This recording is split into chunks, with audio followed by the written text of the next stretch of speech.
بسم الله الرحمن الرحيم أحمد الله رب العالمين أصلي صلاة وسلاما على الحبيب الأمين محمد وعلى آله وأصحابه أجمعين أما بعد السلام عليكم ورحمة الله وبركاته.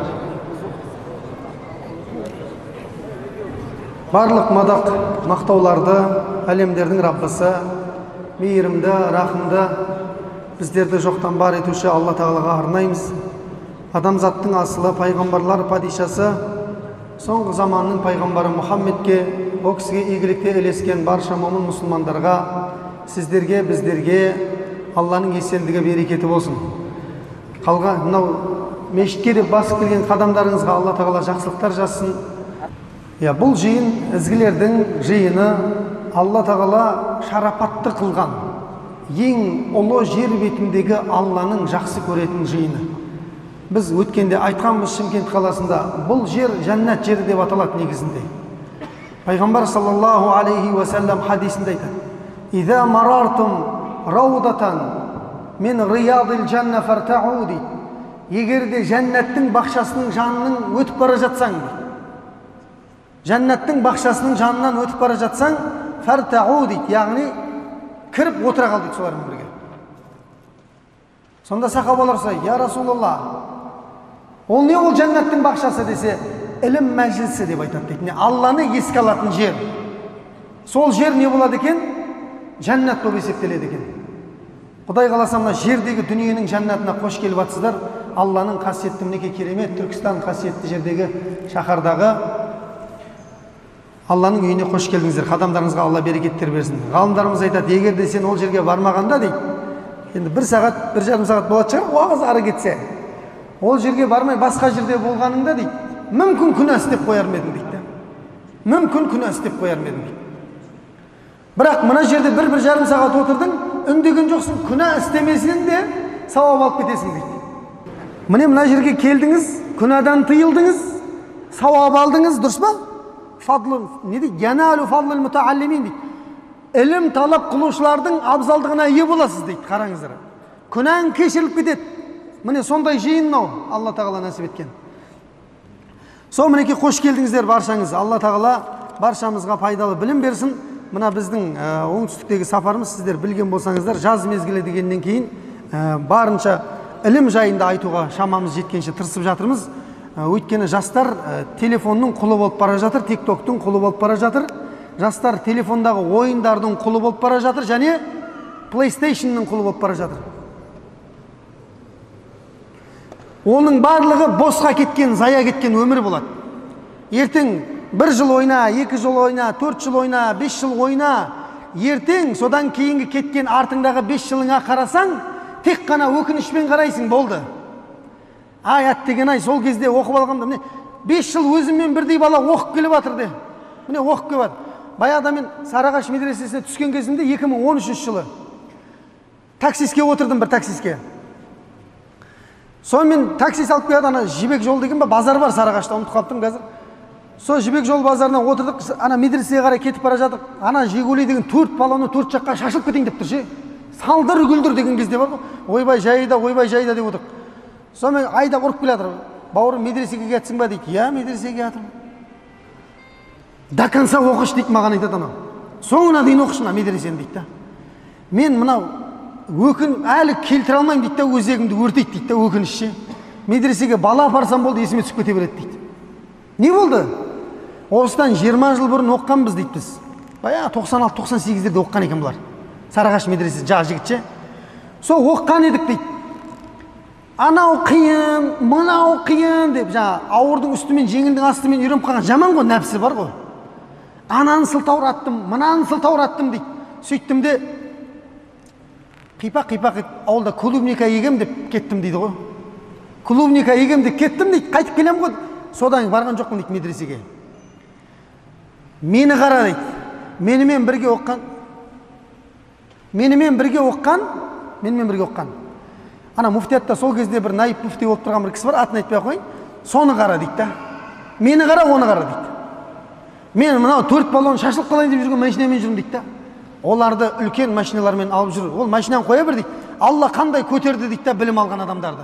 Олар соңына дейін тұрып берді дейді, қараңыздар. Көрдіңіздер ма? Соңына дейін не істеді дейді? Тұрып берді. Бауырым, басың істесе, соңына дейін оқы деді, маған айтты. Ол бір маған үлкен не болды? Мотивация болды. Көрдіңіз ба? Ол өзінің 20 жыл бұрынғы артқа кадрын айналдырып өкініп жатыр, ана бауыр бар ғой, ағамыз. Ол дұрыс айтып жатыр, маған айтқан жақсы болды оның. Енді қараңыз, егерде сіз сол ағамыз сияқты, егерде өміріңді телефонмен, тиктокпен, плейстейшнмен, ставка тігумен көп қой, бәлекет көп қазір бар ғой, күнәнің түр-түрі бар. Үлгіре алмай жатырмыз күнәнің атын қойып. Атын қойып үлгіре алмай жатыр ғой күнәнің, дұрыс па? Сонымен өміріңді әлек қыла берсең бар ғой, тура сол ағаның күнін кешесің ертең. Өкінгеннен басқа ештеңе, өкінгенмен сенің өткенің қайтып келе ме? Өкінгенмен өткенің қайтып келмейді ғой. Тек өзіңнің бармағыңды тістеумен өтесің, болды. Міне сондықтан құрметті жастар, Абай атамыз айтады, жасымда ғылым бар деп ескермедім дейді. Көрдіңіз ба? Жасымда ғылым бар деп ескермедім. Жас кезінде білмей қаппын дейді, оқу керек еді деп жатыр. Жүре беріппін деп жатыр. Енді ол кісі қатты жүрген жоқ қой біз сияқты. Бұлай оқыды ғой негізі. Жалпы айтып жатыр ғой көрген түйген қазақтың баласынан. Жасымда ғылым бар деп ескермедім, пайдасын көре тұра тексермедім дейді. Ер жеткен соң түспеді уысыма. Үлкейіп кеткеннен кейін болды, оқи алмайды екенсің дейді. Ілім ала алмайды екенсің дейді. Көрдіңіз ба? Үйлендің, бітті ғой. Үйлену ілімнің апаты дейді. Үйлендің, бала, шаға, анау не істеймін, ананы не қыламын? Ой, шаруа, қайын жұрт шақырып жатыр, ана жаққа фундамент құю керек. Жүгіріп кете бересің ар жаққа. Көрдіңіз ба? Ер жеткен соң түспеді уысыма дейді. Қолымды мезгілінен кештермедім дейді. Баяғыда сермеу керек еді жас күнімде деп жатыр. Білімге баяғыда кіруім керек еді деп жатыр. Сондай өкініш сіздерде болып қалмасын деп, біз сол білім туралы айтуға мәжбүр болып жатырмыз, бауырлар. Болмаса тақырып көп айтатын қазір. Дұрыс па? Міне сол ілімді пайғамбар саллаллаху алейхи ва саллям екі адамға ғана қызығып өмір сүріңдер деді. Екі адамға. Басқа ешкім жоқ қызығатын дүниеде. Ол қандай атақты болса да, ол қандай әдемі болса да, оның абыройы асқақтап тұрса да, екі адамға ғана қызық деді пайғамбар саллаллаху. Біріншісі, Алла кімге дүние берсе, соны Алланың жолында шығарып жарататын кісіге дейді. Күндіз де, түнде де дейді. Сол адамға қызықсаң болады. Қалай? Раббым, міне мен де Құдай қаласа сенсе, осындай дүние берсең, сенің жолыңда берер едім. Маған да міне, немесе, анау да беріп жатыр ғой, мен де берейін, машалла деп, солай қызықсаң болады. Көрдіңіз ба? Анау деген кімді түгенді ғалым қылып жатыр екен ғой, оқытып жатыр екен ғой. Соған бар мал дүниесін жұмсап жатыр екен. Мен де берейін деп, бір ғалым шығарайын менде деп, бір ғалымды алып алыңыз. Көрдіңіз ба? Сол адамға қызықсаң болады дейді пайғамбар саллаллаху алейхи. Екіншісі, Алла кімге білім берсе дейді, соны күндіз де, түнде де тарқатып жүрген кісіге қызықсаңыз болады дейді. Екі адам, көрдіңіз ба? Екеуі де не? Екеуі де сол Алла жолында қызмет жасап жатқан адамдар дейді. Біріншісі дүниесімен, екіншісі адамдардың көзін ашумен дейді. Міне және айтады пайғамбар саллаллаху алейхи ва саллям, ей адамдар, утлубил илма минал махди иля лахди дейді. Ілімді дүниеге келгеннен бастап қара қабірге кіріп кеткенге дейін тоқтатпаңдар дейді. Ілім алуды ешқашан тоқтатпаңдар дейді. Тоқтаттың сасисың дейді. Тоқтаған су сасығандығы сияқты, тұрған су сасығандығы су сасып кетесің дейді. Көрдіңіздер ма? Енді ана сылтау көп бізде. Мен жұмыс істеймін, вообще қол тимейді менде деп қойды. Ол өтірік әңгіме, ол бар ғой. Ол өтірік әңгіме.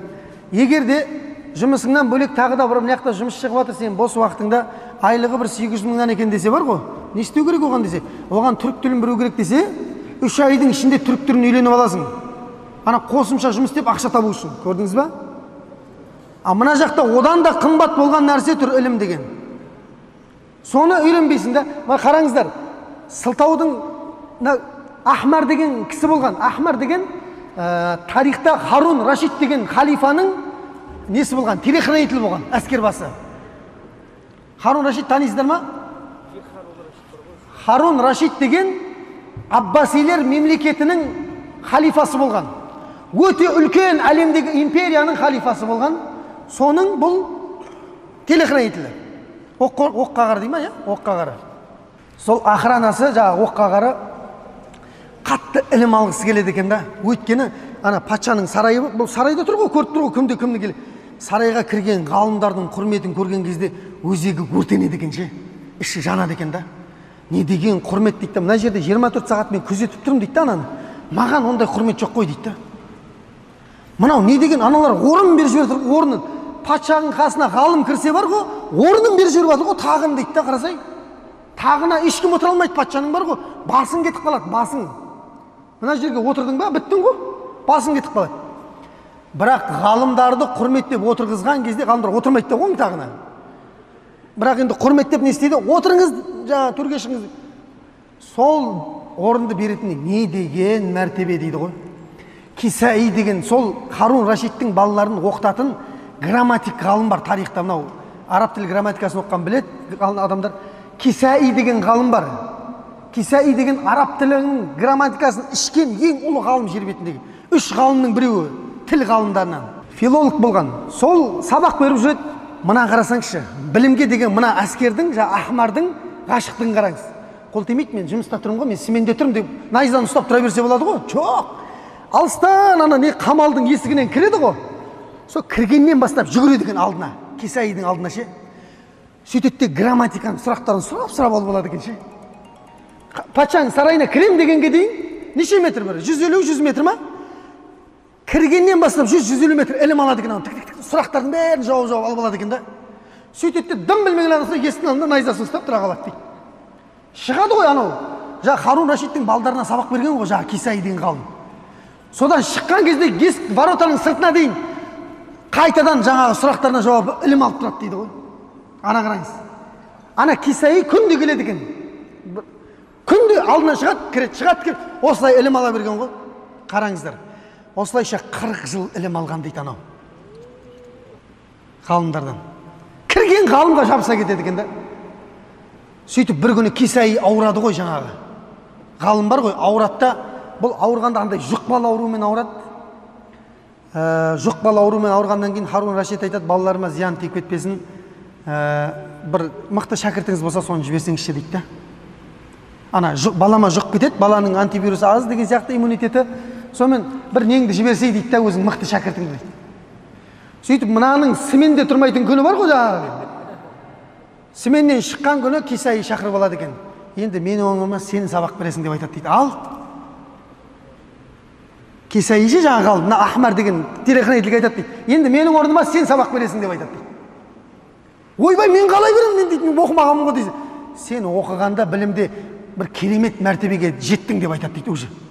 Біліп тұр да, ұстазы ананың біраз мәртебеге жеткенін біліп тұр. Кисаиден білім алып жүрген ғой.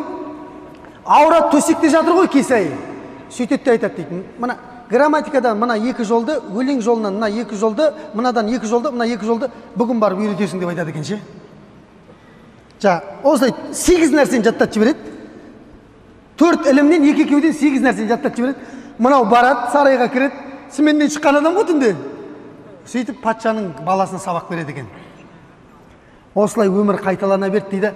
Ахмар, тарихта тіл ілімінде еңбегі сіңген ұлы ғалымға айналды дейді ғой.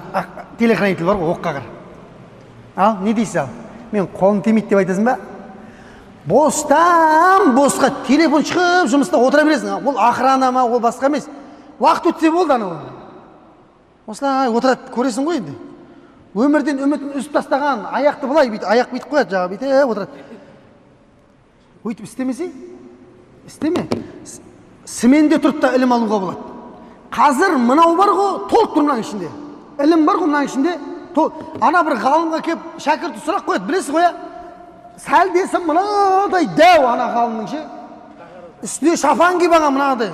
Күн жанып тұр, оны несіне киіп алған білмеймін жаңа. Ғалым деп айтсын деген шығар енді. Сондайлар бар ғой, жаздың күні шапан, дәу қалың шапан. Енді тасташы енді. Не керегі бар, сонымен жаңағы бүйтіп тұрған кезде бір шәкірті келеді дейді. Ұстаз, осы ілім шарықтама әлде құтыптама деп айтады дейді ше. Шарықтама деген шығыстама әлде құтыптама батыстама деп жатыр ғой. Ұстаз, ілім шарықтама құтыптама десе, ана ұстаз ойланып тұр, бір сұмдық жауап беретін шығарды күтіп отырмыз бәріміз. Ей балам, ілім ютубта дейді ғой ана. Не дейсің? Шарықтама, құтыптама десе, ілім ютубта дейді. Міне, ютубта тұр енді ілім. Соны алу керек қой енді, көрдіңіз ба? Міне, сол ілім алуға айтайын дегенім, еш нәрсе кедергі емес адамның ілім алуына. Адамның ілім алуына еш нәрсе кедергі бола алмайды. Тіпті адамдардың құлдығы да кедергі бола алмайды. Бірақ біз құлдық заманда емеспіз. Бірақ құлдықта не бола алмайды? Кедергі бола алмайды. Анау кімдің қиссасын айтып жатырмыз? Ата ибн Аби Рабах деген табиғинің қиссасын айтып жатырмыз. Негір ғой, негір. Қара негір. Эфиопиядан сатылып келген құл болып, сатылып келіп, Меккеге сатылып келген табиғин бұл. Бұл Меккеге келген кезде пайғамбарымыз дүниеден өтіп кеткен екен, сахабалар бар екен. Жаман қиналат қатты, пайғамбарымызды көре алмадым деп. Сонда жаңа ато бір әйел кісі сатып алады бұны, қожайын болып жұмысқа жегеді ғой. Құлдың бар ғой, құлдың құны жоқ. Мен сіздерге айтайын бар ғой, құлдың ешқандай құны болмаған. Құл деген тряпка болған әшейін бар ғой, мынадай тряпка. Бір кездер заманда бар ғой, біздің қазақ не үшін мына бабаларымыз қарындастарын, әпкелерін, аналарын қорғап соғыстарда өлді, білесіздер ма? Не үшін өлді? Қызымызды ала берсек құрсын, құда болай отыра берейік. Жоқ. Берген жоқ. Өйткені қызың ертең кетсе ан жаққа, күң болып кетсе, ол әшейін надай болады не?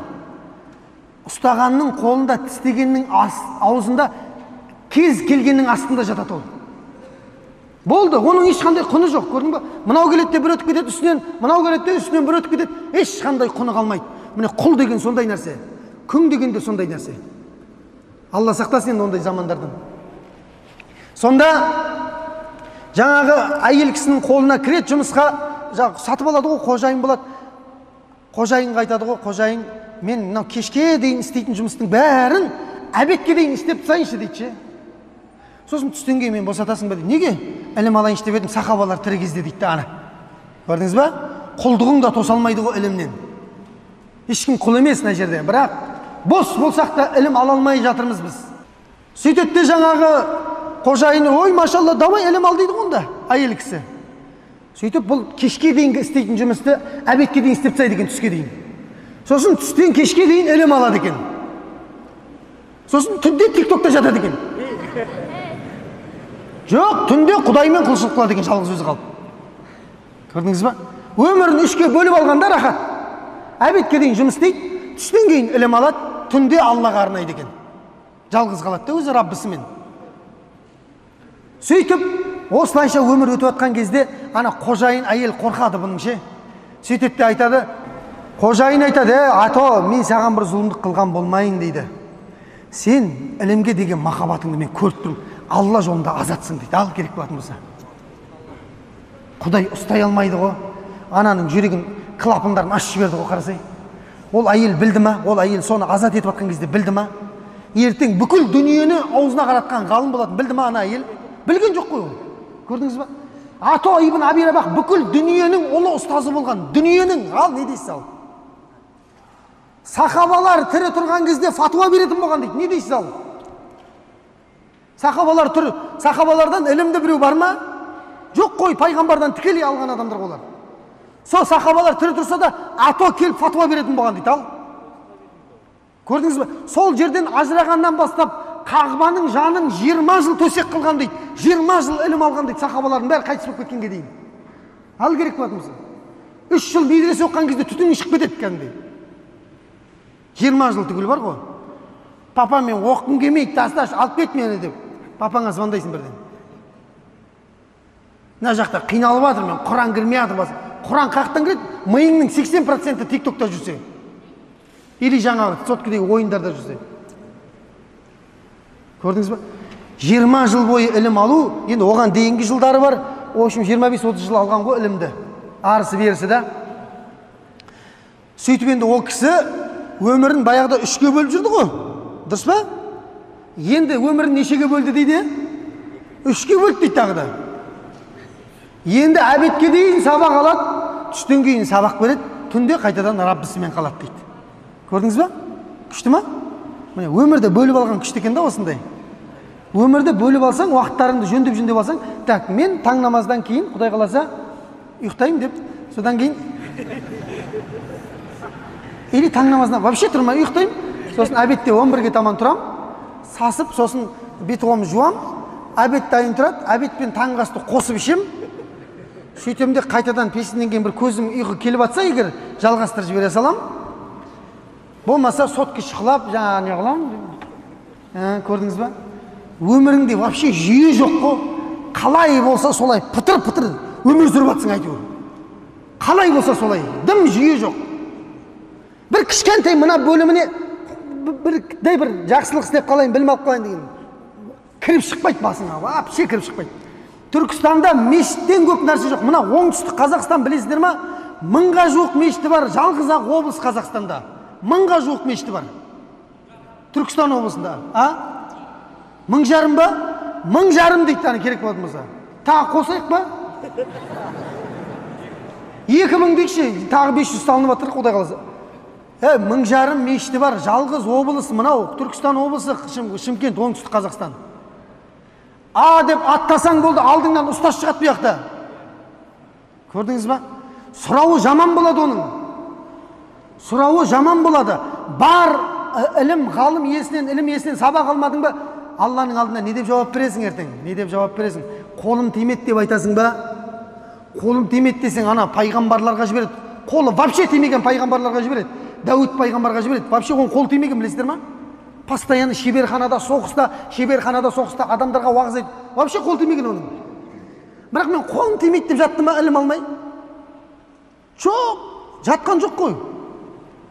Білім алам десең, сені не істей алмайды, ешкім жолыңа тосқауыл бол. Сол жаңа Ато ибн Аби Рабах сондай ғалымдық мәртебеге жетті. Құдайдың құдіретін қараңыздар. Алла ғалымдарды қалай көтергенін қараңыздар қазір, ілім иелеріңіз. Қараңыздар, қажылыққа келеді ғой, әлемнің күллі жеріне мұсылмандар келмей ма? Қағбаға келсе, Ато фатуа беріп отырады дейді, Қағбаның жанында. Бүкіл, яғни білім беріп отырады да, келген әлемнің шар тарапынан келген мұсылмандарға ілім беріп отырады екен. Ананың алдындағы кезек бар ғой, очередь адам айта алмайды дейді ғой. Не деген очередь ананың алдында адамдар? Құдайдың құдіреті, өзінің Құдай ғалымның мәртебесін көрсеткісі келді де битті ғой. Бұның алдына Сүлейман ибн Абдул-Малик деген халифа қажылыққа келеді ғой. Умауилер деген мемлекеттің халифасы анау. 92 жыл ислам әлемін билеген Умауилер мемлекеті бар. Соның халифасы. Бұл халифалығы әлемнің 4/3 болған бұның халифалығы ше. Мына шеті, мына Түркістан, Шымкент өңірі, Бұхара, Самарқан, Қытайға дейін, бәрі Ауғанстан, бәрі кетіп қалған. Мына шеті, шығыс жақ. Батыс жағы Атлант мұхитына тірелген. Португалия, Испания, Марокко, Мавритания, Ливия, Алжир, Мысыр, Тунис, не бар? Судан, бәрі. Осының барлығы сол халифаның аяғының астында, қолының астында екен да. Қараңыз, ал сол кел жатыр ғой енді. Біле бер енді ол қандай. Кішкентай 2 миллион халқы бар президенттің өзі ойбай, ұстай алмайсың ғой оны. Анау пәленбай миллионның басшысы кел жатыр, ал кел жатыр, қызық басыларда. Сөйтіп кел жатады да, бұл бір қажылықтың рәсімінен қателеседі бұлар ше. Көрдіңіз ба? Не істейміз енді деген кезде, Меккеде кім бізге не қылып? Ато ибн Аби Рабах сол фатуа береді дейді сендерге. Жаңа қара негр бар ғой, сол фатуа береді дейді сендерге. Барса алдында адам деген қырғын дейді ананың. Очередте тұр ғой бәрі. Сонымен бұл да келді халифа, очередте тұр дейді. Халифа очередте тұр дейді. Сон баласы тұр дейді ғой, әке, чотам біз очередте тұрық қой деп. Өмірде очередте тұрмағанбыз ғой біз. Десе балам аузың жап дейді, үндеме очередте тұра бер. Тыныш тұр, қазір біз очередте барсақ дейді. Бар, кет бар, очередтен келесің деп айтады дейді ана ғалым ше. Кімсің сен? Адамдардың хақысын басып келіп, алдына шығып кетеді. Кімсің? Аналардың бәріне айға қарап тұрма не? Кезегін келгенде келесің деп, қазір бүкіл халықтың алдында бізді шарманда қылады дейді анау. Көрдіңіз ба? Сондықтан үндеме очередте тұра берейік дейді баласына. Сол айтады бала, балам көрдің ба дейді. Алла іліммен құлдардың дәрежесін сондай көтерді дейді. Патшаларды кезекке тұрғызып қойды дейді анаға. Мынау баяғыда қара құл еді дейді, Меккеге сатылып келген бір қожайынның. Бүгін қара, ол кім, мен кіммін дейді. Алла білім берген адамның мәртебесін көтерді дейді. Билік берілсе де менің мәртебем оның алдында жете алмайды дейді анаға. Көрдіңіз ба? Өйткені Алла Құранда «Ярфа'иллаху аллазина аману минкум валлазина утул илма даражат» дейді. Алла сіздердің араларыңыздағы иман келтірген және ілім берілген кісілердің мәртебесін биік қылып көтеріп қояды деген дейді. Ана қараңыздар. Ғалымдардың мәртебесі қандай болады? Биік болады. Сіз түсіргіңіз келсе де түсіре алмайсыз. Көре алмай, өтің жарылып жатса да түсіре алмайсыз. Өйткені Құдай көтеріп қойған оны.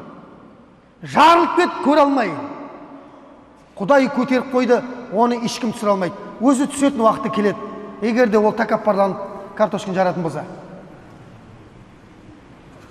Құдай ол кезде оны жермен жексен қылып түсіре салады әшейін. Көрдіңіз ба? Ілім бұл неге құрылмайды? Тәкаппарлыққа құрылмайды. Суфиян ас-Саури деген табиғин болған. Танисыздар ма? Суфиян ас-Саури деген хадисшілердің атасы дейді бұны. Бүкіл пайғамбарымыздың хадисін жаттап алып, бізге жеткізген ұлы табиғин ғалым Суфиян ас-Саури. Бұл өте кедей болады. Әкесі болмайды бұл жігіттің. Сол әкесі болмағаннан кейін ана бала ілім алғысы келеді, бірақ шешесін асырау керек та, көрдіңіз ба? Шешесін асырау керек болғаннан кейін жұмыс істеуге тура амал жоқ, не қылып жұмыс іздеп жүреді. Сол кезде анасы айтады ғой, балам, сен іліміңді ала бер дейді. Қара, ана шешені қараңыз, балам, сен іліміңді ала бер, мен өзім бірдеңені шұқып тоқсам да сені оқытам дейді. Бәрімізді сөйтіп оқытты ғой, дұрыс па? Барлығымызды шешеміз, мына жерде үлкен кісілер біледі ғой, жастар әлі оның қадіріне жете қоймаған шығар. Үлкен кісілер білесіздер ғой сіздер, барлығымызды кім оқытты? Шешеміз оқытты. Біреулеріміздің шешеміз мынау темір жолда пойыздан пойызға секіріп зат сатып жүріп оқытты, дұрыс па? Біреулердің шешеміз бірдеңені тоқып, сатып, жүншілік тоқып бірдеңе қылып оқытты. Біреулердің шешесі егін егіп оқытты. Балам ешқандай қиналмасын деп сенің артыңнан ақша салып отты. Дұрыс па? Өтірік пе әлде? Осындай болды. Заман қиын болды, білетін үлкен кісілер. Көрші үйдегі баланың туфли, мен кішкентай есімде, сәл кішкентай есімде, мен бір 5-6 жасым, 7 жасым бекен, бірінші классқа, екінші классқа барып жүрген кезімде, менің көрші үйдегі ағамның бірге параллель оқиды дейді ғой, мынандай бір класста оқиды. Бірге оқиды, бірақ екеуі екі класста оқиды. Біреу түстен кейін, біреу түске дейін. Сол түске дейінгі оқитыны, түстен кейінгінің туфлиін киіп кететін еді сабаққа. Сөйтетте тез кел деп айтады. Жүріп қалма, тез кел, өйткені ана екінші үлгеру керек сабаққа барып. Көрдіңіз ба? Сол ағам үйге қарай жүгіріп қайтады, көрші үйдегі бала кетті, ана туфлимен сабаққа келеді. Екі адамға бір туфли. Дұрыс па? Екі адамға бір туфли киген уақыттар болды елде, біздің елде болды, тәуелсіздік алған кездерде. Соны ұмытпау керек. Қазіргілер дышыға бір кроссовка, бір бутсы, туфли, мынау китайский, турецкий таңдап тұрып, әр пәнге бір туфли, бір кроссовка алып алғансың ғой қазір. Қатырып оқып атқаның шамалы бірақ. Шешеңе әңгіме айтып қоясың, ой, бірдеңе деп бірдеңе қатырып жүрген адам құсап. Вообще хақың жоқ сенің шешеңе сөйлеуге өйтіп. Көрдіңіз ба? Ол бірақ айта алмайды да, біздің кезде сондай болып еді деп. Сен құтырмасайшы балам деп. Құтырып атқан жоқпын деп тағы атып шығасың анау. Көрдіңіз ба? Жоқ, шешең сенің адам болсын деп еш нәрсесін аямайды, бауырлар. Шеше еш нәрсесін аямайды баладан. Мына шешені қараңыз қазір. Бұл әлі Суфиян ас-Сауридің ғалым болмаған кезін айтып жатыр мен сіздерге. Бала, жас бала әлі, 10-11 жасар. Анам жаңағыдай несіз тамақсыз қалмасын деп бейшара базарға жұмыс іздеп кетеді екен. Ане. Соны анасы айтады, балам сен тоқта дейді. Балам сен тоқта, сен білім ал дейді. Мен тоқыма сатсам да, мен бірдеңе қылып сені оқытам дейді. Көрдіңіз ба? Сонда бала ілім алды дейді, ғой қарасаңызшы. Бала ілім алып жүр да. Баласына айтады дейді, ананы қараңыз, субханалла, қандай анадан туылады андай ғалымдар ше. Баласын шақырып алып, ілім алып жүрген кезде айтады дейді, балам, ей Суфиян, 10 әріп жаттаған кезде дейді, 10 әріп жаттаған кезде өзіңе бір қарап ал деп айтады дейді. Ал? 10 әріп жаттаған кезде өзіңе бір қарап ал, Алладан қорқуың, жұмсақтығың дейді. Тәкаппарлықтың антонимі не? Жұмсақтық. Тәкаппарлықтың антонимі жұмсақтық, кішіпейілділік.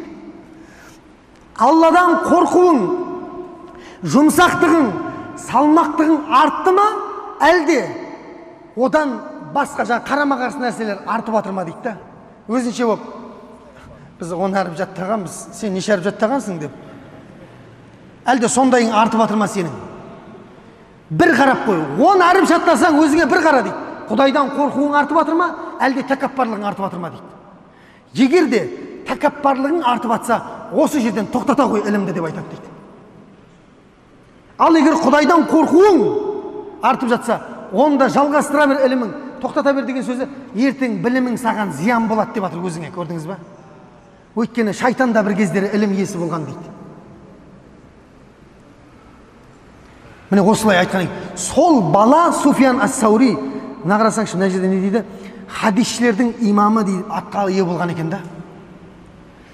Ілімді ала берген, жұта берген, сондай шәкірттер шығарған бір мешітке сыймайды екен.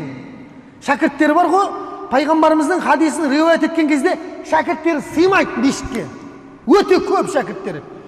Ане көрдіңіз ба? Соның барлығының сауабы кімге барады енді? Кімге барады? Анасына барады, көрдіңіз ба? Анасы ғой оны сондай мәртебеге жеткізген. Ұстаздары үйретпеген нәрсені үйретіп тұр ғой, қарасай, көрдіңіз ба?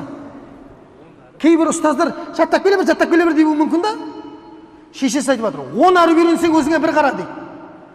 Құдайдан қорқуың, жұмсақтығың артып жатса, онда жалғастыра бер дейді. Тәкаппарлығың артып жатса, саған зиян болады, қой деп жатыр. Пайғамбар саллаллаху алейхи ва салламның жер бетіндегі тұңғыш хадисін жинақтаған кісі бар. Имам Малик ибн Анас деген. Малики мазхабының ұстазы, білесіздер, Малики деген мазхаб бар. Шафиғи, Хамбали, Ханафи. Имам Малик сол Малики мазхабының ұстазы. Сол кісі пайғамбар саллаллаху алейхи ва салламның мешітінде сабақ беріп отырған. Ол кісінің пайғамбарымыздың деген хадисіне деген құрметін айтайын ба сізге? Bir киген киімін екінші рет қайтадан естемейтін болған, ол хадисті айтатын кезде кимейтін болған дейді. Толық ғұсыл алып киімін ауыстырып, келесі көйлекті киіп, келесі хадисті риуаят ететін болған шәкірттеріне. Ал сізге айтайын. Дәретсіз бірде-бір пайғамбардың хадисін риуаят етпейтін болған. Ал. Бойында дәреті жоқ. Дәретің жоқ, дәрет түгіл, ғұсыл жоқ. Астағфирулла, субханалла. Андай хадисі бар, ауызбилля пайғамбардың деп қойып жібере бересің. Мүлдем пайғамбарға құрметің жоқ, оның сөзіне де құрметің жоқ сен. Көрдіңіз ба? Сол үшін сенің атың шықпайды деп бәрі. Жерді тесе алмайсың. Көкті тескің келеді, тауларды жарып өте алмайсың бәрі. Міне ғалым. Бір хадиске осындай мәртебемен қарайтын болған ғалым. Bir күні осындай мешіт толып жатыр, пайғамбарымыздың мешіті. Мәдинадағы мешітке барғансыздар ғой, бар ғой ішіңізде қажекелер бар ғой мына жерде.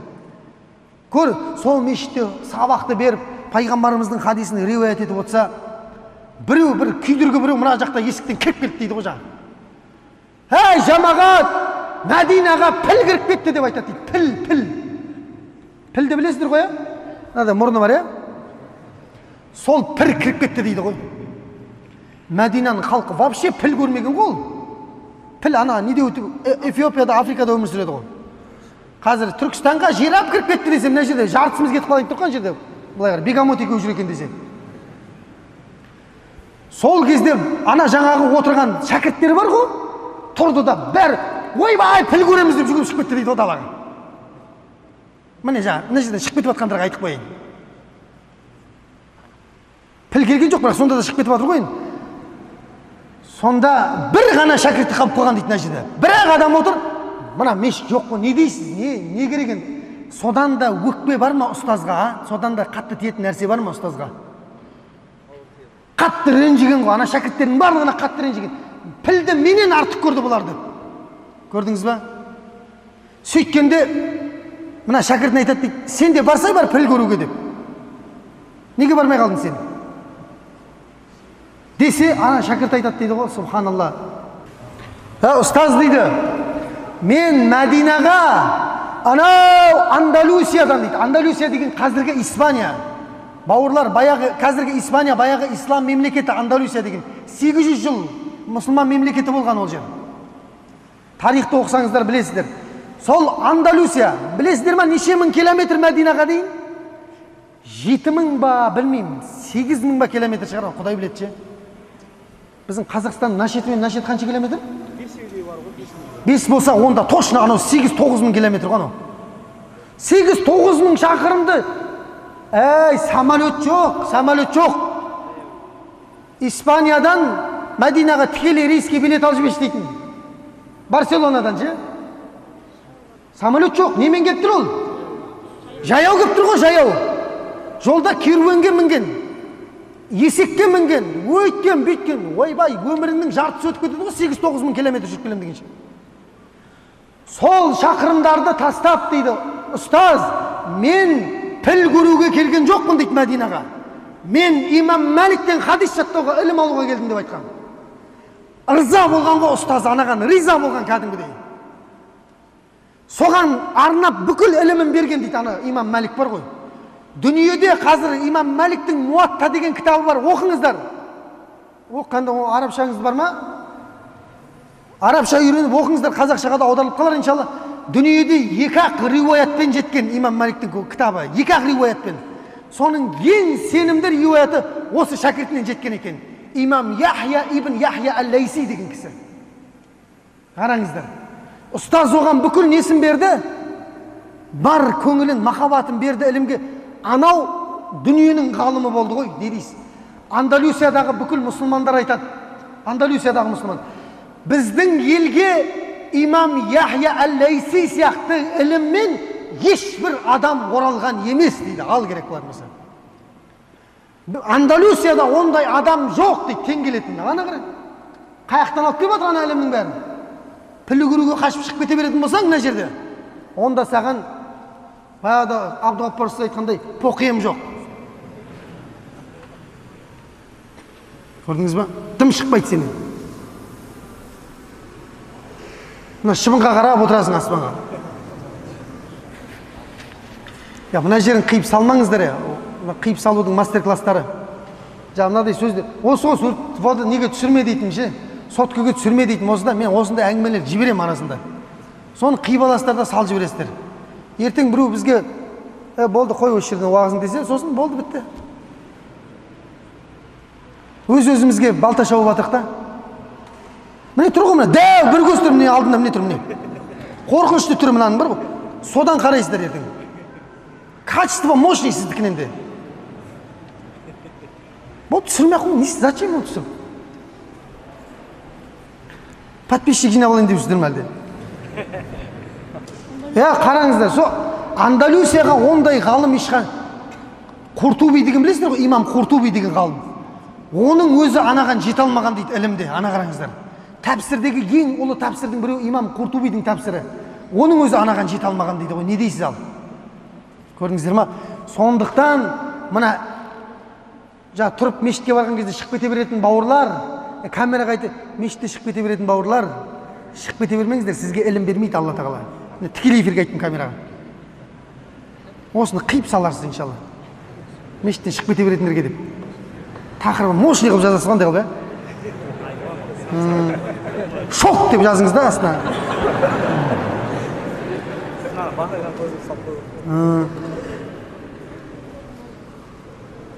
Так, міне сол құрметті жамағат, арайт, берайт, міне жастар көп, Аллаға шүкір. Жастар, құрметті жастар, білім алыңыздар. Әке шешеңізге тәж кигізіңіз ертең Алланың алдында. Мақта, дүниеде балам ғалым деп мақтансын. Алланың алдында тәж киген кезде бүкіл адамзаттың алдында мақтансын ертең. Көрдіңіз ба? Құрметті үлкен кісілер, сіздер де ілім алыңыздар. Бедейт бір аға айтады. Осы біреуге сырыңды айтпа деп имамға.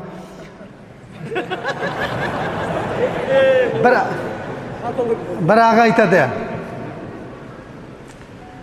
Баламды осы Құдай қаласа тәж кием ба деп атырым дейді. Кішкентай қалды Құран жаттауға дейді.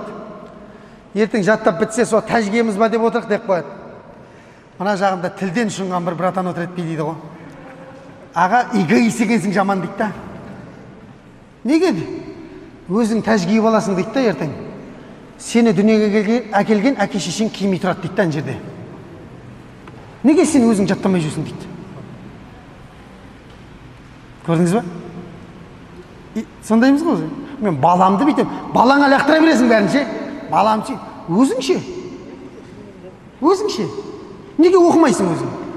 Сенің де әке шешең қуансын да, сені дүниеге әкелгеніне тәжкесін да ертең Алланың алдында. Келема қолдан келеді ғой. Жасым үлкейіп кеткен деп не қыла береміз біз? Жасым үлкейіп кеткен деп. Бұл әшейін не ғой? Отмазка дейді ғой былайша айтқанда. Жасым үлкейіп кеткен деген нәрсе болмайды, ол сылтау ол әшейін. Үлкен ұстазға сұрақ қойып жатыр ана. Жасы үлкен кісі ғой, сол сұрақ қойып отқан кісі. Құтылып кетем ба деп өзінің ішіне қылып отыр ғой. Енді біз мына ұстаз балам, біз тіліміз келмейді енді мынау. Ми деген жаттай алмайды деп жатыр, жаңа үлкен кісі сұрақ қойып жатыр. Есте сақтау қабілет жоқ бізде дейді. Сонымен жаңа ұстаз айтты ғой. Енді жаңа ұстаздың айтқан айтып отырмын, маған неғып ренжіп жүрмеңіздер үлкендер. Просто оқиғаны айтып жатырмын. Аға дейді, адамдарды өсектеп жатқан кезде дейді, аттары бар ғой, точно түсіп жатса дейді есіңе, онда ілім алу сізге парыз екен дейді. Көрдіңіз ба? Егер де біреуді жамандап жатқан кезде атынан шатасып жатсаң дейді, Базарбайды Балтабай деп, онда қоя салыңыз ата деп жатыр. Көрдіңіз ба? Соған дейін ілім алу не екен демек? Парыз екен. Пайғамбар саллаллаху алейхи ва саллям талабул илми фаридатун аля кулли муслимин ва муслиматин деген. Мұсылман әйелге де, ерге де білім алу парыз деген. Ане көрдіңіздер ме? Шамаң жеткенше ілім үйрет. Мына мешітке келіп жүрген жамағат тым болмаса 40 парызыңды жаттап ал. Жаназасын дұғасын жаттап ал. Дұрыс па? Азанның дұғасын жаттап ал. Дәретті не бұзады, не бұзбайды, ғұсылды не бұзады, не бұзбайды, хайыз деген не, нифас деген не, бәрін жаттап ал. Көрдіңіз ба? Құранды бетіне қарап оқыңыз, бетіне қарап. Не бір Рамазандар Құранның бетіне қарап оқылмай өтіп кетіп жатыр, Рамазандар. Азаннан кешке дейін жатырсың теле, ана телесериал жинап қоятындар бар кәдімгідей. Потокпен Рамазанға отпуск алып жатырмын дейді. Қуанып кетесің, машалла. Енді Құранды оқисың, жоқ, сериалдар жинап қойдым дейді. Бригада, мына жақта брат деген кинолар жинап қойған, соны былай Рамазанда көріп жатамын дейді, кешке ауызашарға дейін. Не Рамазан ол? Телесериал деп аталады, ол Рамазан деп аталмайды. Телесериал айы деп атаймыз оны. Өзі Рамазан құрметтелді, Құранмен құрметтелді. Құранмен құрметтелген айда Құран оқымасаңыз, не деп айтасыз ертең Құдайға, не деп айтасыз? Біз енді оқи алмадық деп айтасыз.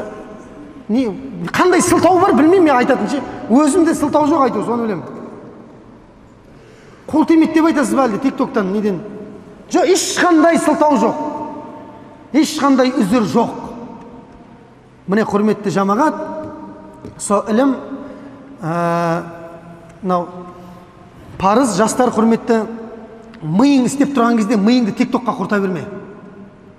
Телефон бір күн келеді ертең, екі көзіңнен қалай айырылып қалғаныңды білмей қаласың. Көзіңді ағызып жібереді, бар ғой, көзіңді ағызып жібереді телефон. Көзің ағып қалмай тұрған кезде, көзің аққаннан кейін өкінесің. Әкем айтқан кезде Құран оқи салу керек деп. Көзің ақпай тұрып оқы остырғанда. Білесіздер ғой, көзі ағып, қанталап кетіп жатқан балдарды білесіздер ме қазір? Интернетте бәрі шығып отыр ғой. Неден? Телефоннан. Бұл сенің жақсылығың емес, бұл сенің. Жастарға айтып жатырмын. Енді үлкендер шаруамен немен хабарласады ғой. Сен кімге не хабарласып жатсың? Қандай шаруаң басында жүрсің? Бір-біріңе прикол жіберіп, азаннан қара кешке дейін. Болмайды ол. Жас өміріңді олай бұзба, бауырым. Жас өміріңді ілімге арна, өкінбейсің иншалла. Өмір бақи қуанып өтесің. Саған қарап біз қуанамыз. Ай, машалла, бая Түркістандағы уағыздан кейін мықты себеп болып, әсер алып, осы жігіт оқуға түсіп кеткен екен ғой деп біз қуанамыз ана жақта. Айдалада, аралда жүріп мен қуанамын. Шөлдің ортасында жатып. Көрдіңіз ба? Сондай болайық, бауырлар. Оқыңыздар. Жаз деген каникул міне. Қол бос 24 сағат. Қаңғып мына көшеде керуен сарайда не болып жатыр екен деп, ештеңе болып жатқан жоқ, бәрі келіп кетіп жатыр өзінің шаруасымен. Өзің оқуыңды оқи бер өзің. Пайғамбар саллаллаху алейхи ва саллям заманында мынау пайғамбарымыз Мединаға көшті ғой, Меккеден. Неше жасында көшті? 49 ба? 41-де дейді. Өте дұрыс емес. 53 жасында көшкен. Жаттап алдың ғой, а? 53 деп айтасың, келесіде иншалла. 53 жасында көшті Мәдинаға. Сол Мәдинаға барғаннан кейін арада 3 жыл уақыт өтті. Көрдіңіз ба? Мұсылмандар кемелденіп жатыр. Мекке мен Мәдинаның арасында жол бар деген сияқты. Сахабалар сол 2 жолда жүріп жүр ғой енді былай да былай. Бір күні сол Мекке мен Мәдинаның ортасында ауылға кіреді сахабалар, аттарын суарып алайық деп. Сол кезде бір бала келеді, жандарына 16 жасар бала екен, аты Абдул-Узза деген бала екен, жаңа бала, жас бала. Сөйтіп жаңа сахабалардың жанына келеді, аналардың бүйтіп, кішкентай бала ғой енді 16 жасар бала. Аттың үстіндегілерге бүйтіп қарап тұрады ғой. Аналардың әңгімесін тыңдап тұр дейді да, бір күшті әңгімелер айтып жатыр. Ана рухани әңгімелер күшті ғой, дұрыс па? Рахаттанып қаласың ғой рухани әңгіме. Өсек тыңдасаң жүрегің ауырып жаман болып шығасың ше. Рахаттанып шығасың. Сонымен жаңа жігіт рахаттанып қалады ғой. Сонымен сендер қандай дін бұл ұстанып жатқандарың десе, ислам діні деп айтады ше. Алланың елшісі келді, соңғы заманның пайғамбары келді, қазір Меккеден Мәдинаға көшті ол кісі дейді. Сол жақта ислам мемлекеті құрылып жатыр деп айтады ғой енді. Сөйтеді, маған діндеріңнен үйретіңдерші дейді ғой. Ане, көрдіңіз ба? Маған діндеріңнен үйретіңдерші дейді. Папа, маған iPhone 11 алып берші деп айтпаған екен да. Сонымен кеттік жүр дейді ғой. Бұл көкесінен қашып шығады. Бұл бала жетім бала екен сөйтсе. Көкесі бар екен, көкесі жаман жауыз екен бар ғой ананың ше. Аямай жұмысқа жегеді екен. Сөйтіп ана бала тығылып шығып, сахабалардың жанында 13 километрге дейін Құран жаттайтын болған дейді, жаяу барып ше. Сахабалар аттың үстінде жаяу, ана балаға ауыз-ауыз істететін болған дейді. Құран жаттататын болған дейді. Ал 13 километр. Құран жаттайтын бар ма 13 километр жүріп? 400 метрдегі мешітке келіп сабақ алмайсың ғой, 400 метр тұрған қасында. Сонда жаңағы бала 13 километр жүгіріп барады, сабақ алып келеді де, кешке жүгіріп қайтады дейді анасы. Көкесі біліп қоймау керек қойткені. Көрдіңіз ба? Қорада мал бар, не бар? Жүгіріп қайтады. Келесі сахабалар келеді ғой, дәл солай кетіп қалады екен. Ана Құранды жаттағай береді, іші толады ғой иманы, Құран білім тасиды ғой, қамыр сияқты ашығанша. Тасыған кезде сыймай айтады анау. Бір күні көкесіне келіп айтады, көке, мен мұсылман болдым дейді ғой. Әкенің сенің деген аямай ұрады ананы бар ғой. Біліп қойды да уже пайғамбарымызға ілескен. Бұл біледі ғой көкесі үлкендер ғой. Мұхаммед пайғамбардың келгені. Аямай ұрады да осы уақытқа дейінгі берген ақшам бәрін әкел. Айлықтарын бәрін қайтар. Сенің үстіңдегі киімің де өзіңдікі емес деп, киімнің үстіндегі сыпырып алады ананың ше. Тыр жалаңаш бар ғой, дым жоқ үстінде, тыр жалаңаш. 16 жасар баланы теуіп ауылдан қуып кет бар құры дейді. Мәдинамен екі орта 201 шақырым екен ше. Сонда ана бала түннің ішінде қалтырап дірілдеп отқан кезде ауылдан тығылып шығып шешесі шықты дейді жаңа баланы.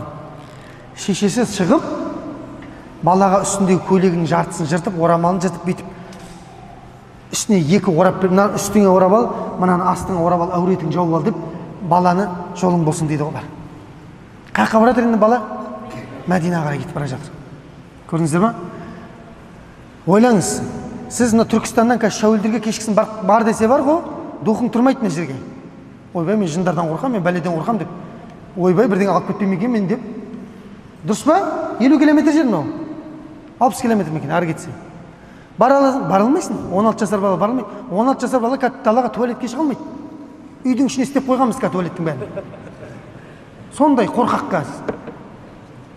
Ана баланы қара. Ілімге кетіп бара жатыр, ілімге. Түн қара. Қолыңда 1 теңге жоқ, 1 теңге жоқ қолыңда. Сыпырып алған дым жоқ. Үстіңде 2 мата. Шақырайған күн, қараңғы түн салқын. 250-дей шақырым. Ойлаңыз, қанша уақыт жүресің? Шамамен 60 күнде жүреді екен, жаяу жүргінші адам. 50 күн бе? Сонда 50 күн ояқ-бояқ 40 пен 60-тың арасында. Ал, не жейсің жолда, не жейсің? Шөп жейсің да, мал жеген шөпті жейсің. Сосын жолда құдық болса су ішесің, болмаса кете бересің lan. Сөйтіп отырып Мәдинаға жетті дейді жаңағы жігіт. 16 жасар бала Мәдинаға жетсе, тура таң намазының уақыты болып жатыр екен. Пайғамбарымыз саллаллаху алейхи вассалам таң намазын оқып, шығып келе жатса, жаңа бала отыр, үстіне 2 мата орап алған жаңа бала. Ей, сен кімсің десе, мен Абдул-Уззамын деп айтады дейді. Абдул Узза деген Уззаның құлы деген. Узза деген Меккедегі қолдан жасалған мүсіннің аты. Пұт қой, пұт. Пұттың құлымын деп жатыр ғой былайша айтқанда. Жоқ, адам Уззаның құлы болмайды, адам Алланың құлы болады. Сенің атың Абдулла болсын дейді пайғамбар саллаллаху алейхи. Ана бала қуанып кетеді ғой, атыңды пайғамбар қойып беріп жатса қуанбай не істейсің? Өзі қанша жыл соны күтіп келіп тұр ғой ол, сағынып пайғамбарды. Сен Абдулла Зүлбижадайнсың дейді да, екі мата оранған Абдулласың дейді да. Қане менімен бірге жүріп отыр дейді. Анау тұрған кезде мына жақтан Омар атып тұрады ғой. Әлі білмейді ғой мына кім екенін. Пайғамбарымызды қорғау үшін атып тұрады да Омар радиаллаху анху. Сөйтіп бүйтіп қарап келе жатыр ғой, енді кім не істейді деген сияқты. Сонда пайғамбарымыз саллаллаху алейхи алға қарай шығып кетті, Омар артында кетіп бара жатыр, мынау артында келе жатыр. Аллаху акбар деп қояды дейді. Субханаллах, ла илаха иллаллах деп айтады дейді бала. Айқайлап келе жатыр дейді мешіттің ішінде. Құраннан аяттар оқып қояды дейді. Уәш-шамси ва духаха деп. Уәл қамари иза тал. Дауысын айқайлап шығарады дейді бала. Сонда Омар радиаллаху анху пайғамбарымыздан түрт етті. Алланың елшісі мынау не пәле, мұнафық па немене мынау? Не ойбайлап келді, Аллаху акбар деген сияқты. Сонда пайғамбарымыз саллаллаху алейхи айтады дейді, Омар, үндеме, бұл Алланы қатты еске алатын жігіт дейді, ішіне сыймай жатыр дейді. Көрдіңіз ба? Алланы қатты зікір етеді. Ілімге кеткен жігіт деп тұр ғой. Осылайша пайғамбарымыздың мешітінде 6 жыл өмір сүрді дейді ғой. Бүкіл осы уақытқа дейінгі болған исламның ілімдері бар ғой, соның бәрін бұлай жұтты дейді ғой бүйтіп. Ішкен жоқ бұлай жұтты. Ішті ма тұрып кетіп қойып. В общем, бұлақтың басынан ішті ғой. Бұлақтың басы деген пайғамбар саллаллаху алейхи вассаламнан тікелей ілім алды ғой анау. Жаңағы жап-жас бала. Міне арада 6 жыл өтті, жасы нешеге толды? 22-ге толды ғой. 22-ден 23-ге қараған шағында жаңағы жап-жас жігіт Табук деген шайқасына шығады. Табук деген Рим империясымен болған шайқас, Византиямен. Ең ауыр шайқас тарихтағы. Сол Табук шайқасына шығайын деп жатқан кезде пайғамбар саллаллаху алейхи уассаламға келеді де айтады, Алланың елшісі маған бір бата қылыңызшы дейді да, мен осы соғыста шахид болып кетейін дейді. Ана қараңыздар. Мына дүние вообще қызық емес болып қалған ғой адамға. Кіммен кездескісі келіп жатыр? Раббысымен кездескісі келіп жатыр да. Біліп тұр өзі, уверенный да, дайын болған кезде кездескің келеді да. Біз дайын емес болғаннан қашып жүресің ғой. Ой деп ойбай неғып кетпейін деп. Ол дайын, уверенный өзіне. Пайғамбар саллаллаху алейхи хадисінде айтады, "Мен ахабба лиқа Аллах, ахаббаллаху лиқааху" дейді. Кім Алламен кездесуді сағынып, ғашық болып асығып күтсе, Алла да оны күтеді дейді, рахымын жайып дейді ғой. "Мен кариха лиқа Аллах, карихаллаху лиқааху" дейді. Кім Алламен кездесуді ойбай жек көріп күтпесе дейді. Кім жек көреді өзі? Алланың айтқанын істемейтін адам ғой, кездескісі келмейтін. Істемейтін адам кездескісі келмейді ғой, ойбай қашып жүреді. Ары бері. Мен кариха лиқа, кім Алламен кездескісі келмейді, Алла онымен мүлдем кездескісі келмейді дейді пайғамбар саллаллаху алейхи вассалам. Дұрыс қарсы алмайды деп жатыр ғой оны. Көрдіңіз ба? Мынаның жүрегі кетіп қалған Аллаға. Сонда пайғамбарымыз саллаллаху алейхи вассалам, "Раббым Абдулланың қанын мүшриктерге харам қыл" деп айтады, кәпірлерге. Ау менде жіберді ғой енді. Сонымен Абдулла айтады, "Я Расулалла, сен шахид бол" деп айтпадың ғой деп айтады дейді да. Чотан біз шахид болғымыз келіп жатыр деген сияқты.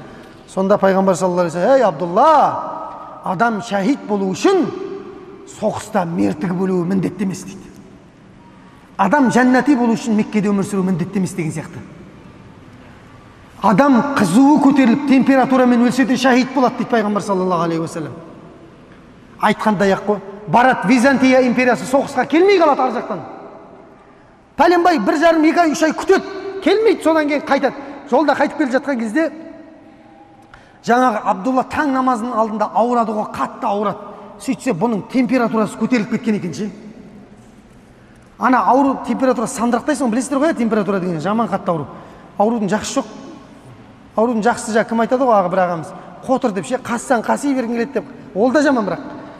Соқсап жаңағы температура деген анау сандырақтап атады, бір кезде қайтыс болады жаңағы сахаба. Сөйтіп пайғамбар саллаллаху алейхи вассалам хабар жеткен кезде пайғамбарымыз айтады, Абу Бәкір, Абдулла ибн Масғуд екеуі де ұлы сахабалар.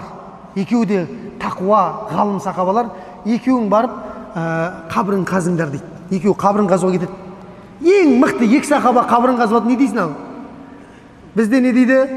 1 жарты берде кімге қаздыра бер дейді ана қабірді. гөр қазушыларға бір жарты бер, бір 2000 теңге бер, бір жарты қолына ұстатып жіберсең болды, өзі қасып араққа тойып алып қасып тастайды дейді. Айналайын, ана бейшара мәйітке обал ғой ертең. Көрдіңіз ба? Пайғамбарымыз салlallahu алейхи вассалам бекерден бекер істеп жатқан жоқ қой, мына ізгі кісілерге қаздырып жатыр ғой қабірін.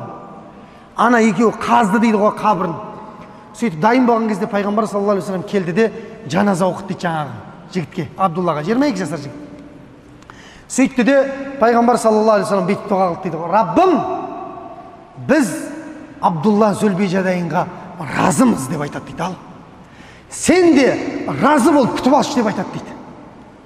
Кетті ғой.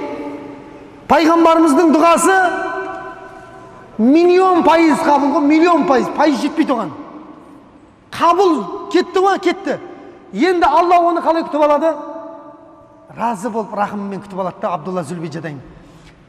Алла, біз бұған разымыз, сен де оны разы болып күтіп алшы деді де қабірге түсіп пайғамбарымыз саллаллаху алейхи вассалам жатты дейді ғой қабіріне, ана жігіттің. Ана қара. Енді оны қабіріне істемейді, қыспайды ғой ананы. Өзі 5 адамның қабіріне жатқан пайғамбар саллаллаху алейхи вассалам, соның біреу осы екен, Абдулла Зүлбижадайын екен. Сөйтіп тұрды да мәйітті өзінің қолымен жерге қойды дейді қабірге. Абу Бәкір тұр дейді жанында пайғамбар саллаллаху алейхи вассалам. Әттеген ай, мына дұғаның иесі мен болғанда ғой, мына мәйіттің иесі мен болғанда ғой деп айтады дейді. Ана дұға мен алып кететін едім деп жатыр да.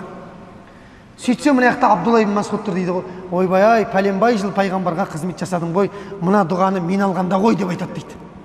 Екі қабір қазған кісі бір-бірімен сөйтіп ішіне ойлап тұр екен да жаған. Бірақ екеуіне де Құдайдың құдіреті, екеуі де пайғамбарымыз дүниеде өткеннен кейін қайтыс болады ғой. Просто мына балаға нәсіп болып тұрды. Несімен енді қараңыз, осыншама мәртебе неге беріліп жатыр оған? Білім иесі болғандықтан беріліп жатыр. Әне, білім талап қылушы болғандықтан беріліп жатыр. Сондықтан хадистерде келеді, не ғалым бол дейді ілім беретін, не ілім талап қылушы бол дейді, не тыңдаушы бол дейді, не оларды жақсы көріп жәрдем беруші бол. Бесіншісі болма, құрып кетесің дейді, құрып кетесің дейді. Өміріңді ілімнен алыстатпа, құрисың дейді, көрдіңіз ба? Өміріңді ілімге байла дейді. Міне, біздің ислам өмірді ілімге байлауды үйретеді. Алла өйткені ең бірінші түсірген аятта Құран кәрімде не деп айтты? Оқы деп айтты. Әне, көрдіңіз ба? Оқы деп айтты. Намаз оқы деген жоқ Алла, ілім ал деп айтты Алла тағала. Көрдіңіз ба? Намаз оқы деген жоқ деген сөз. Намаз оқымаңдар деп айтқан жоқпын. Ілім ал деп жатырмын. Өйткені ілімсіз оқылған намаз жаттығу болады дейді, ғалымдар айтады. Ілімсіз ұсталған ораза ашығу болады дейді. Ілімсіз жасалған жихад адам өлтіру болады дейді. Көрдіңіздер ғой кеше ана қандай болған адам өлтірулерін Сирияда? Ілімсіз болған жихад ол деген. Босқа қанша адамның қанын алып кетті. Қаншама семьяларды қанға сатып, әке мен шешелерді боздатып, жылатып тастады. Міне надандық деген ілімсіздіктің артында. Солардың біреуі Құранды бетіне қарап оқи алмайды. Міне надандық қай қапырады адамды. Сондықтан ілім алу керек жастар. Үлкендер, сіздерге де ілім алыңыздар. Мына Түркістанның топырағынан қаншама ғалым шықты ғой, міне қасымызда жатыр міне бір ғалым. Алла рахымына бөлесін. Бұдан бөлек қаншама ғалымдар бар. Ежелгі Яссы қаласы ғой бұл. Осы жердегі ілімді енді сіздердің қолдарыңызда аманат. Жалғастыру керек. Неге шықпайды мынадай ғалымдар? Шықпай ма әлде? Ай, бұл кісіден асқан ғалымдар шығады ғой, егер кіріссең іске. Дұрыс па? Дұрыс қой, Алла білмеймін ғой кімнің ішінде қандай ниет бар. Алла мақсатыңды ұлық биік қылсаң, бұдан да асқан ғалым қылып сізді әлемге танытады ғой Алла. Енді әлемге танылайыншы деп ілім алмайсың ғой. Сен танылмайын деп қаша берсең де танылып кете бересің ғой, сондай өз. Құдай көтерді ма болды ол. Көрдіңіз ба? Міне, аз айт, көп айт, жететін құлаққа жетесін жеткізіп айттық деп ойлаймын. Алла тағала разы болсын, күн ыстық, мына жер жағдайларыңызды түсініп отырмын. 1 сағаттан астам уақыт болып кетті. Алла разы болсын, баршаңызға, мына басып келген қадамдарыңызға Алла береке берсін. Ілім алуды тоқтатпайық. Пайғамбар саллаллаху алейхи уассаламның соңғы бір хадисімен бүгінгі сабағымызды аяқтайық. Кімде-кім ілім талап қылу үшін үйін тастап деген сөз, ана жаққа кетіп қоймайсыз, мына мешітке келсеңіз де болады сол. Мешітке, анау Египетке кетпей ақ қойыңыздар. Сол барам дегендер бара береді ғой, жалпы деймін да. Мынау төңіректегі мешіттерден ілім алам деп, неге емесе медреселер бар Түркістанда қанша. Содан ілім алам деп шығатын болса дейді, көктегі құстардың барлығы дейді, ана қараңыздар. Бүкіл құстар, ол Африкада жүрма, ол Меккеде жүрма, ол Индияда жүрма, бүкіл құстар, судың астындағы бүкіл балықтар, ана қараңыздар. 4 мұхит, пәленбай мың теңіз бар жер бетінде. Солардың барлығындағылар, жердің бетіндегі бүкіл хайуандар, ол адам үшін истиғфар айтып, игілік тілеп тұрады дейді, ал керек болатын болса. Көрдіңіз бе? Ілім талап қылушы адам үшін бүкіл дүние истиғфар айтып жүреді. Бір ұшып жүрген инелікті көрдің бе, ана жерде инелік ұшып жүр ке? Не істеп? Жоқ, былайша айтып жатырмын, қарамақыңыз. Бір инелік ұшып жүр ана жақта. Не істеп жүр десек, ана ілім алушы адамдарға истиғфар айтып жүрген қасқа. Оны бардың да сен қанатынан ұстадың да басын жұлып алдың ғой, вертолет, вертолет деп. О, басқа, сол жерде истиғфар тоқтап қалды ана. Көрдіңіздер ме? Сол дүниенің барлығы ілім талап қылушы адамдарға бағындырып қойған Алла Тағала. Бәрің ана ілім талап қылушыларға истиғфар айтып тұрыңдар деген. Болды. Алла Тағала біз естідік, айта береміз деп айтады ғой олар. Біз құсап, енді уақыты келсін не қыламыз да деген. Ондай жоқ оларда. Бірден Алла Тағала сол ілім талап қылушылардан қылсын. Өмір бақи тоқтатпайық иншалла ілім деген нәрсені. Алла баршамызға пайдалы білім берсін. Елге, жерге Алла Тағала амандық берсін. Мынау ежелгі Яссы қаласы ғой, Түркістан қаласын Алла Тағалам топырағына береке берген. Осы жерден қаншама ғалымдардың шығуын Алла өзің нәсіп ете көр. Я Раббым, Алла Тағалам, біз анау жақтан келіп, бүкіл дүниеден келіп, осы жерде сабақ беретін ғалымдардың сабағына қатысуды біздерге де нәсіп ете көр, Алла Тағалам. Осы жерден үлкен хафыздардың, Құранның майын ішкен, тәпсірлеген кезде дүниенің ғалымдары тәпсірлей алмағандай, ұлы тәпсірмен тәпсірлейтін Алла Раббани ғалымдардың көп шығуын Алла өзің нәсіп ете көр. Я Раббым, Алла Тағалам, елге, халыққа амандық бер. Алла біздерге өзің разы болатын амалдар жасауға сәттілік бер, жәрдем бер Алла бізге. Алла өзіңнің елшіңе деген махаббатымызды арттырғайсың. Алла Тағалам, өзіңнің елшіңнің шапағатын нәсіп ет, өзіңнің разылығыңды нәсіп ет, өзіңнің жәннатыңда бүкіл мына жердегі жамағат келгені келмегені бар, баршасымен бірге Алла Тағалам өзіңнің жәннатыңда өзіңнің ұлық дидарыңды көруді баршамызға нәсіп ете көр. Саллаллаху аля сейдина ва хабибина ва набина Мухаммадин ва аля алихи ва сахбихи ва саллим. Вальхамдулиллахи раббил алямин, би рахматика я архамар рахимин.